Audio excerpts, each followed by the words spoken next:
Hello student, जय Hind. My name is Satyendra Singh and faculty of mathematics department. ठीक है, आप लोगों के बीच में मैं एक इम्पॉर्टेंट टॉपिक लेकर आया हूँ जो कि है integration of GIF function. GIF function आप लोग जानते होंगे, बोलते हैं ग्रेटेस्ट इंटीजर फंक्शन। ओके, यहाँ पर ग्रेटेस्ट इंटीजर फंक्शन हिंदी में बोलते हैं महत्तम पूर्णांक फलन बोलते हैं, जो कि आपका जो जीआईएफ फंक्शन है बहुत ही इंपॉर्टेंट है आपका JEE Mains, advance, NDA and navy के लिए। एयरफोर्स में तो ऐसे क्वेश्चन नहीं आते हैं, लेकिन जो है एनडीए और एयरफोर्स के लिए बहुत इंपॉर्टेंट टॉपिक है आपका ग्रेटेस्ट इंटीजर फंक्शन। तो रियल में ग्रेटेस्ट इंटीजर फंक्शन होता क्या है, पहले इसके बारे में डिस्कस करते हैं कि होता क्या है। ग्रेटेस्ट इंटीजर फंक्शन को हम बॉक्स में x से रिप्रेजेंट करते हैं, बॉक्स में x से रिप्रेजेंट करते हैं। इसका मीनिंग है ग्रेटेस्ट इंटीजर फंक्शन को हम डिफाइन कैसे करते हैं, first integer value of x। मतलब कहने का मतलब ये है कि अगर हम लाइन डायग्राम बनाते हैं तो यहाँ पर जीरो से को लेते हैं 1 2 3 4, यहाँ पर -1 -2 एंड -3। तो सपोज आपको अगर फाइंड करना है कि 1.2 इसकी ग्रेटेस्ट इंटीजर की वैल्यू कितनी होती है 1.2, तो हमने क्या बताया कि 1.2 आपका कहाँ पड़ेगा, यहाँ पर अप्रॉक्स यहाँ पर आएगा 1.2 आएगा। तो हमने बताया कि जो first left integer value of x, यानी कि इस हमारा x से जो पहली लेफ्ट की इंटीजर वैल्यू होती है वही आपकी ग्रेटेस्ट इंटीजर वैल्यू फंक्शन की वैल्यू होती है। क्लियर है? ऐसे ही सपोज आपको कहा जाए कि 1.99 ग्रेटेस्ट इंटीजर में इसकी वैल्यू कितनी होती है, तो 1.99 कहाँ आएगा, यहाँ पे आएगा 1.9। तो इसकी वैल्यू, इसके लेफ्ट की इंटीजर वैल्यू आप लोगे तो 1 आ जाएगा। क्लियर है? एंड नेक्स्ट एग्जांपल लेते हैं, सपोज माइनस का 1.5 ले रहे हैं, तो -1.5 कहाँ होगा आपका, इनके बीच में होगा, -2 एंड -1 के बीच में होगा। तो यहाँ पर लेफ्ट की वैल्यू देखनी होती है, ये लेफ्ट की वैल्यू क्या है, -2 है, तो इसको हम -2 से रिप्रेजेंट करेंगे। क्लियर है? ग्रेटेस्ट इंटीजर की वैल्यू, यहाँ से आपको ये रिजल्ट मिल रहा है कि अगर वैल्यू हमारी पॉजिटिव है तो पॉजिटिव है तो उसकी इंटीजर वैल्यू ही ग्रेटेस्ट इंटीजर की वैल्यू होती है। क्लियर है? लेकिन अगर वैल्यू हमारी नेगेटिव है तो उसमें इंटीजर वैल्यू से एक वैल्यू क्या करते हैं, -1 कर लेते हैं, यानी -1 है तो -2 आंसर आएगा। क्लियर? अगर सपोज आपको दिया जाए 4.5, तो आप बता सकते हो कि ग्रेटेस्ट इंटीजर -4.5 की जो वैल्यू होगी आपकी एक और माइनस जाएगी, यानी -5 है। ओके, तो ये हमारा ग्रेटेस्ट इंटीजर फंक्शन है। होता क्या है हमने बता दिया। अब इसका हम क्या करते हैं, ग्राफ बनाते हैं कि ग्रेटेस्ट इंटीजर फंक्शन रियल में इसका ग्राफ क्या होता है। ठीक है, इसको रख f(x) इक्वल टू, सपोज आपको ग्रेटेस्ट इंटीजर x दिया है, तो यहां पर इसको हम डिफाइन करते हैं कि अगर x की वैल्यू आपकी 0 से लेकर अगर -1 सपोज है तो इसकी वैल्यू -1 होती है, एंड x की वैल्यू 0 लेस देन अगर 1 है तो इसकी वैल्यू 0 होती है, and 1 less than equal to 2 करेंगे तो इसकी वैल्यू आपको 1 मिलेगी आपको, and 2 less than equal to x less than 3 तो इसकी वैल्यू आपको 2 मिलेगी, एंड सो ऑन इन ऊपर सो। ये आपका ग्रेटेस्ट इंटीजर x है। ठीक है, आपको अगर -1 से लेकर 0 ले रहे हो तो वैल्यू आप -1 दिखाओगे, एंड 1 से 0 से 1 करोगे तो वैल्यू आपकी 0 मिलेगी। होता क्या रियल में, जैसे आपका यहाँ 0 है और ये 1 है, तो 0 से 1 तक आप जाओगे, 0 से 0.99 तक वैल्यू एक्सेप्ट 1 को छोड़कर अगर वैल्यू अगर साइन कर इसमें करोगे तो हमेशा इसको 0 मिलेगा, तो ये 0 मिलेगा।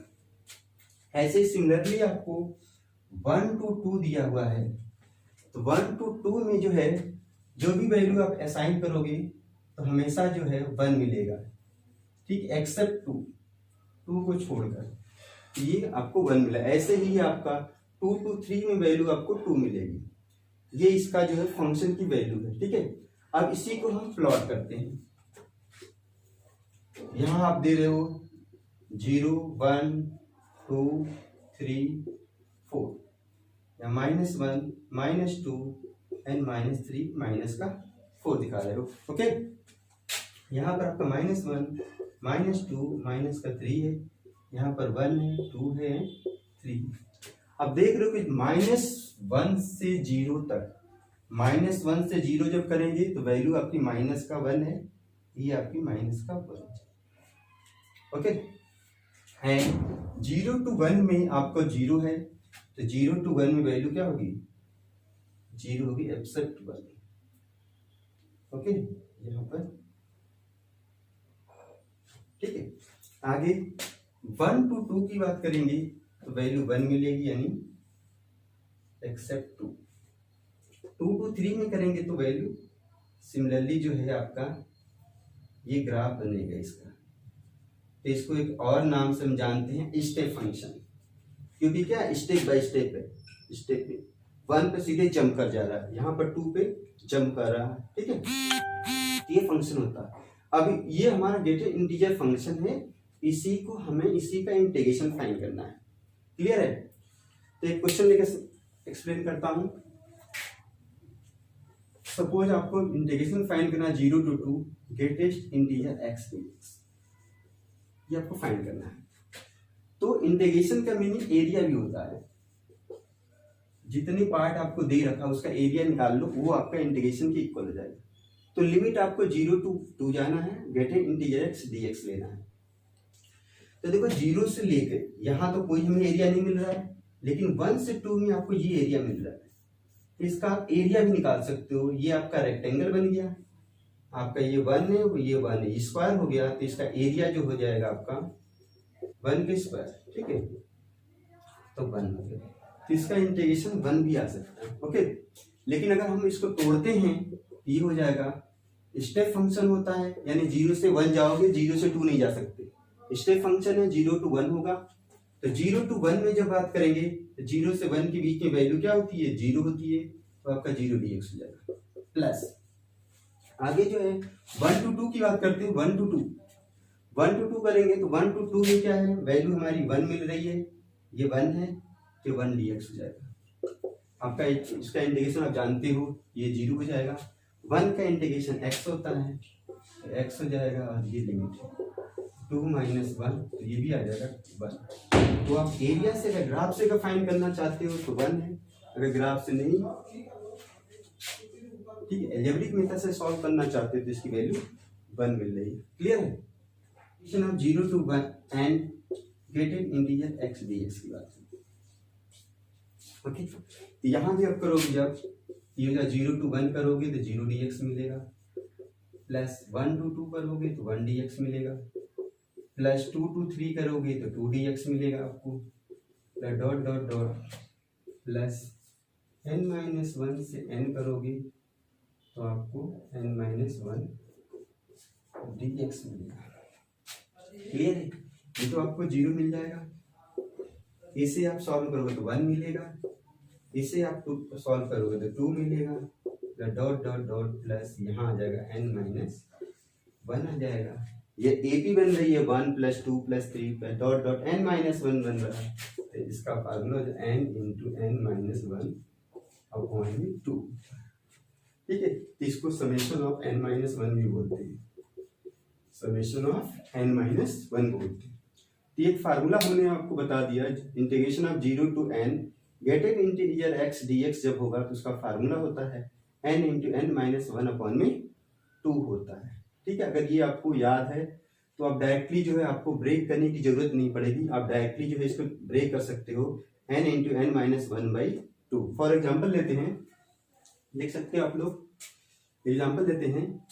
सपोज आपको दे दिया 0 to 4 greatest integer x dx, ये दे दिया, ठीक है। यहाँ n की वैल्यू क्या है? 0 से 4 होना चाहिए, 0 से यहाँ 0 होना चाहिए, तब ये फार्मूला अप्लाई कर सकते हो, अदरवाइज ये फार्मूला अप्लाई नहीं कर सकते।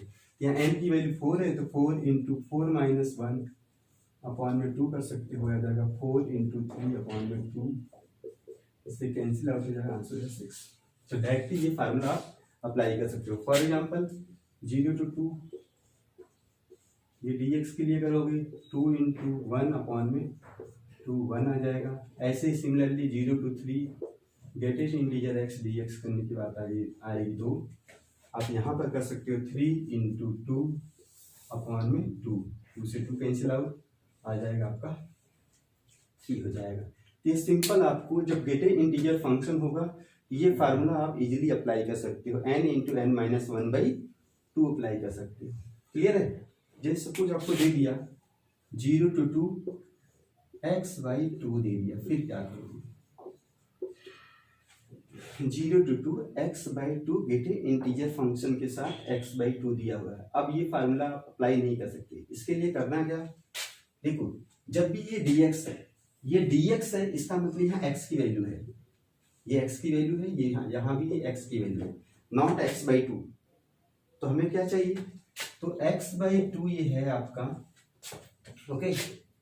यहाँ पर आपको क्या मिलेगा? ये ग्रेटेस्ट इंटीजर है, फंक्शन है, यानी इसकी वैल्यू या तो 0 मिलेगी, या तो 1, या तो 2, या तो 3, ऐसे आगे तक डॉट डॉट। हमें चाहिए क्या? आपको x चाहिए, तो यहाँ से x निकालोगे, x 2 से मल्टीप्लाई कर लो 0 हो जाएगा, यहाँ से 2 से मल्टीप्लाई करोगे तो आप 2 हो जाएगा, और आपको 2 ही तक जाना है, यानी आगे का टर्म से कोई मतलब नहीं है, बस इतने से मतलब है, ओके। तो यहाँ पर क्या होगा? जब आप 0 से 2 जाओगे, कहाँ से कहाँ तक? ये 0 से 2 जाओगे तो वैल्यू क्या मिलेगी आपको? 0 मिलेगी। तो यहाँ से सीधे सीधे आपका 0 to 2 हो गया, यहाँ 0 हो गया, dx हो गया, तो इसकी वैल्यू क्या आ जाएगी? सिंपली 0 बन जाएगी। क्लियर है? चलिए नेक्स्ट क्वेश्चन लेते हैं। Integration of 0 to 1.5 x² dx। यहाँ पर आपका x ना होकर क्या हो गया? x² हो गया। तो जो हमने फार्मूला लिया था n into n minus 1 upon में 2, ये अप्लाई नहीं कर पाओगे। क्लियर है? इसके लिए ये जो मेथड बता रहा हूँ इसी को फॉलो करो। यहाँ पर क्या x है, क्योंकि ये x के रेस्पेक्ट में है, dx है, तो x के रेस्पेक्ट में तो यहाँ x है, नॉट x, और यहाँ पर ग्रेटेस्ट इंटीजर फंक्शन से आपका x² है। तो ऐसे केस में आप जो है ये फार्मूला अप्लाई नहीं कर सकते। इसके लिए आप x² लिखोगे, क्योंकि ये ग्रेटेस्ट इंटीजर वैल्यू है, तो इसकी वैल्यू आपको 0 मिलेगी, या तो 1 मिलेगी, या तो 2 मिलेगी, या तो 3 मिलेगी, या तो 4 मिलेगी, इससे आगे भी मिलेगी। ठीक है, हमें चाहिए x चाहिए, तो x क्या हो जाएगा यहाँ पर? तो इसका रूट निकालोगे तो ये हो जाएगा आपका 0 हो जाएगा, ये आपका 1 हो जाएगा, ये √2 हो जाएगा, ये √3 हो जाएगा, और ये आपका 2 हो जाएगा। क्लियर? ये आप जो है एक टेबल बना लीजिएगा इस तरह से, ओके। अब क्या करना है आपको? 0 से 1 जाओगे तो वैल्यू आपको क्या मिलेगी? 0 मिलेगी। आगे 1 से √2 जाओगे तो वैल्यू आपको 1 मिलेगी, एंड √2 से √3 जाओगे तो वैल्यू आपको 2 मिलेगी। लेकिन हमें जाना कहाँ है? 1.5। लेकिन आप देख रहे हो कि आपका 0 से 1.5 है, तो जो इंटीग्रेशन आपको √2 और √3 के बीच में 1.5 होता है। इसके लिए आप क्या करोगे? यहाँ पर हमने क्या करना है? 0 से 1 वैल्यू आपको 0 मिलेगी, 0 dx, प्लस आगे 1 to √2 करोगे, 1 to √2 करोगे आप 1 dx मिलेगी वैल्यू, प्लस आगे √2 to 1.5 करोगे आप तो आपको 2 मिलेगी। इसको सॉल्व कर लेते हैं, आपको 0 मिल जाएगा, यहाँ पर यहाँ 1 है तो x हो जाएगा, 1 to √2 हो जाएगा, प्लस 2x हो जाएगा, 1.5 to √2 हो जाएगा, √2 माइनस 1 हो जाएगा, 1.5 माइनस 2 हो जाएगा। यहाँ से आ जाएगा आपका √2 माइनस 1 प्लस 3 माइनस 2 √2। ये हो जाएगा 2 माइनस 2 रूट। ओके, तो इस तरह जो है gate an integer function question जब भी आए तो आप अगर ये मेथड आपको याद है, पता है, तो आप इजीली इसको सॉल्व कर सकते हो। ठीक है, एक बार और इसको एक्सप्लेन कर दे रहा हूँ। जैसे x यहाँ एक्स स्क्वायर है तो वैल्यू आपको मिलेगी 0, 1, 2, 3, 4 एंड सो ऑन। ओके, क्योंकि ग्रेटेस्ट इंटीजर फंक्शन है इसकी वैल्यू हमेशा 0, 1, 2, 3 माइनस में होगी, लेकिन लिमिट में माइनस नहीं लेना है, इसलिए हमने 0 से स्टार्ट किया। और हमें जो फंक्शन यहाँ पर है वो x है, इसलिए आपको x में कन्वर्ट करना पड़ेगा। तो 0 का रूट लोगे तो 0 होगा, 1 का रूट 1 हो जाएगा, इसका रूट 2 हो जाएगा, इसका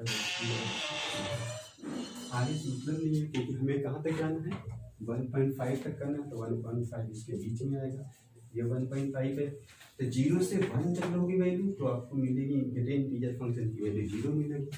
1 से रूट 2 जाओगे तो वैल्यू आपको 1 मिलेगी, एंड रूट 2 से जब 1.5 जाओगे तो वैल्यू आपको क्या मिलेगी, 2 मिलेगी। ठीक है, आगे हम जो है इजीली जो है इंटीग्रेशन को सॉल्व कर लेते हैं। ठीक है, इसके बाद एक क्वेश्चन और लेते हैं, integration of 0 to pi greatest integer cos x dx, ये क्वेश्चन है। ठीक है, एक नोट पॉइंट आप करके लिख लो कि आपका ग्रेटेस्ट इंटीजर फंक्शन हो और साथ में उसका नेगेटिव फंक्शन, तो हमेशा -1 होता है। Greatest integer x plus get an integer minus x equal to आपका -1 होता है। इसी की हेल्प से इस क्वेश्चन को हम सॉल्व करते हैं। आई इक्वल टू है आपका 0 to pi greatest integer cos x dx, इसको 1 बनाते हैं। अब क्या करते हैं, प्रॉपर्टी 4 अप्लाई करते हैं। आप जानते हो प्रॉपर्टी 4 क्या होती है, 0 to पाई एंड जो x का फंक्शन होता है वहाँ पाई माइनस x कर लेते हैं dx। तो यहाँ जब सॉल्व करोगे ये हो जाएगा आपका 0 to पाई हो जाएगा आपका, ये होगा आपका cot x मूव माइनस में cot x। ठीक है, अब इन दोनों को हम क्या करते हैं, ऐड करते हैं। जैसे ऐड करोगे तो x प्लस माइनस x हो जाएगा इक्वल टू -1 हो जाएगा, तो दोनों को ऐड कर लेते, इनके प्लेस पर आपका माइनस का 1 हो जाएगा, तो 2i इक्वल टू हो जाएगा 0 to पाई हो जाएगा -1 dx बन जाएगा। क्लियर है, अब जो ये माइनस का x हो जाएगा और यहाँ 0 to पाई, जब सॉल्व कर माइनस का पाई आ जाएगा तो i इक्वल टू माइनस का पाई बाई 2 हो जाएगा। ठीक है, तो ये आपका totally get an integer function का कंसेप्ट था। आप जो है इजीली सॉल्व, सही है कि